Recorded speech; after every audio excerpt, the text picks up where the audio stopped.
En attendant l'ouverture du musée de l'Archerie du Valois, nous avons décidé de vous offrir un petit moment d'évasion et de détente en vous faisant la lecture de contes et de légendes où l'arc et les flèches tiennent une place importante. Installez-vous confortablement, nous allons cette fois-ci explorer le folklore russe avec ce conte La princesse grenouille, également connue sous le nom de la fiancée animale.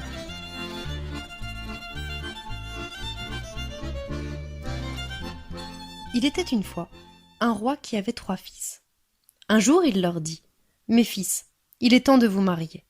Voici pour chacun de vous un arc et une flèche. Vous allez tirer dans une direction différente et vous prendrez pour femme celle qui ramassera votre flèche. » Chacun tira sa flèche, puis alla voir où elle était tombée. Celle du fils aîné était tombée dans le jardin d'un général, et la fille du général l'avait ramassée. Alors, le fils aîné lui demanda de l'épouser. La flèche du deuxième fils était tombée dans la cour d'un marchand, et la fille du marchand l'avait ramassée. Alors, le deuxième fils lui demanda de l'épouser. La flèche du fils cadet était tombée très loin, dans un marécage. Longtemps il la chercha, en se disant : « Hélas, ma flèche est tombée dans un marécage. Comment trouver une femme ici ? »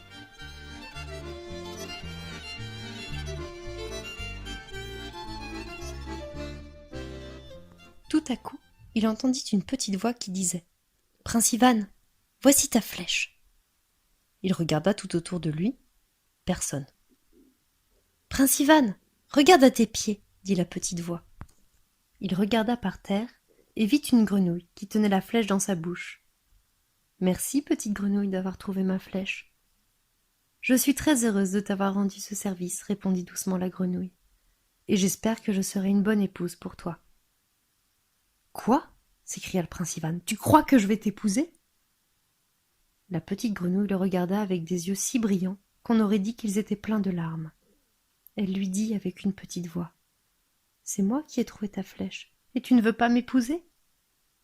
Alors, le prince Ivan prit la grenouille et retourna au palais.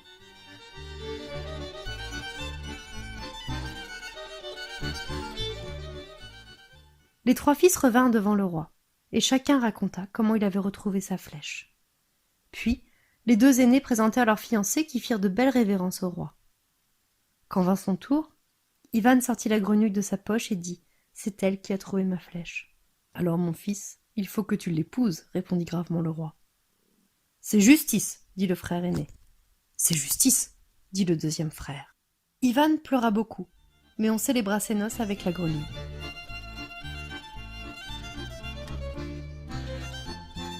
Pour que personne ne marche sur elle, un serviteur la tenait sur un plateau. Quelque temps après, le roi dit à ses fils : « Je voudrais savoir laquelle de mes belles-filles est la plus habile. Demandez à vos épouses de tisser un tapis. » Maintenant qu'elles étaient princesses, la fille du général et la fille du marchand ne voulaient plus travailler. Elles commandèrent : « Nourrice, tisse un tapis pour le roi. » Mais maintenant qu'elles étaient au service d'une princesse, les nourrices ne voulaient plus se fatiguer à tisser. Elles commandèrent : « Servante, tisse un tapis pour le roi. » Alors les servantes se dépêchèrent de tisser un tapis, mais elles n'étaient pas très habiles. En entendant l'ordre du roi, Ivan se sentit très triste et rentra chez lui en pleurant. La petite grenouille s'avança à sa rencontre, en sautillant. « Oh, mon gentil prince, pourquoi pleures-tu ? » ?»« Les épouses de mon frère ont tissé de beaux tapis pour le roi mon père, mais toi, tu ne sais pas tisser, » dit Ivan en soupirant. « J'ai promis d'être une bonne épouse pour toi, et je ferai tout ce qu'une bonne épouse doit faire, » répondit la grenouille. « Va te coucher, et dors tranquille, je m'occupe de tout. »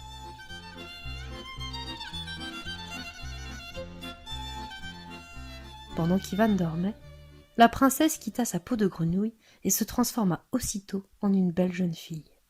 Elle ouvrit la fenêtre et vit une araignée qui tissait sa toile dans l'embrasure. Elle demanda : « Araignée de la nuit, s'il te plaît, donne-moi un peu de ton fil de soie. » Et l'araignée lui donna du fil de soie. Puis elle dit à la lune : « Lune de printemps, s'il te plaît, donne-moi un rayon d'argent. » Et la lune lui donna un rayon d'argent. Puis la princesse grenouille prit des fleurs qui étaient dans un vase, et avec tout cela, elle tissa un tapis. Quand le prince Ivan se réveilla, il trouva la grenouille assise sur un coffret. Elle lui dit : « Mon gentil prince, Ce que tu m'as demandé est dans ce coffret. Attends que tes frères aient offert leur cadeau au roi pour lui offrir le tien. » Le roi fit appeler ses fils, et l'aîné présenta le tapis que lui envoyait son épouse. « Pouh !» dit le roi. « Les servantes de mon palais en font autant. » Et il repoussa le tapis. Le deuxième fils présenta le tapis offert par son épouse. « Pouah !» dit le roi. « Les servantes de mon palais en font autant. » Et à nouveau, il repoussa le tapis. Alors, Ivan s'avança, ouvrit le coffret et déplia le tapis tissé par la grenouille.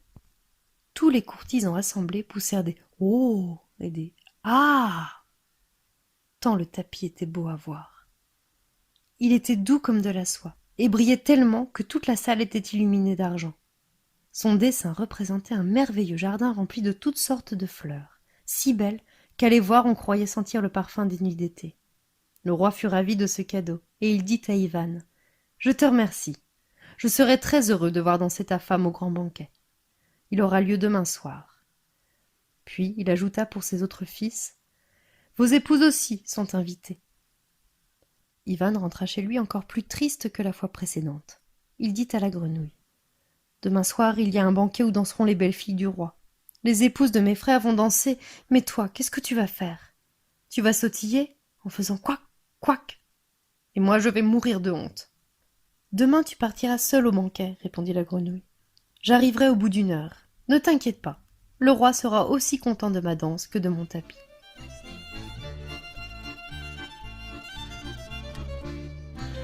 Quand Ivan arriva au banquet, ses belles sœurs se cachèrent pour rire.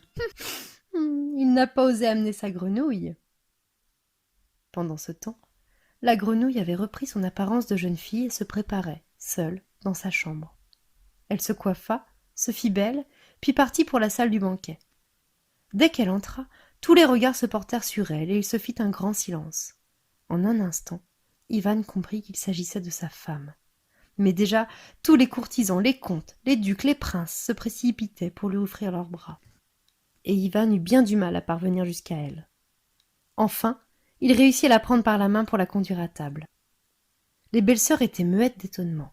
Elles se dirent : « Nous nous sommes trompés, ce n'est pas une grenouille, c'est une magicienne !»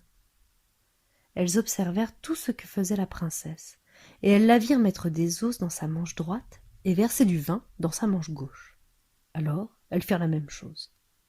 À la fin du banquet, quand le roi demanda aux épouses des fils aînés d'ouvrir le bal, elles refusèrent en disant : « Nous laissons l'honneur de commencer à l'épouse d'Ivan. » car elles voulaient observer ses gestes. Alors, la princesse se leva et se mit à danser avec Ivan, aussi légère qu'une plume. Quand elle agitait sa manche droite, on voyait des oiseaux. Et quand elle agitait sa manche gauche, on voyait des paysages de montagnes ruisselantes de cascades. Les autres belles filles se mirent à danser en imitant ses gestes.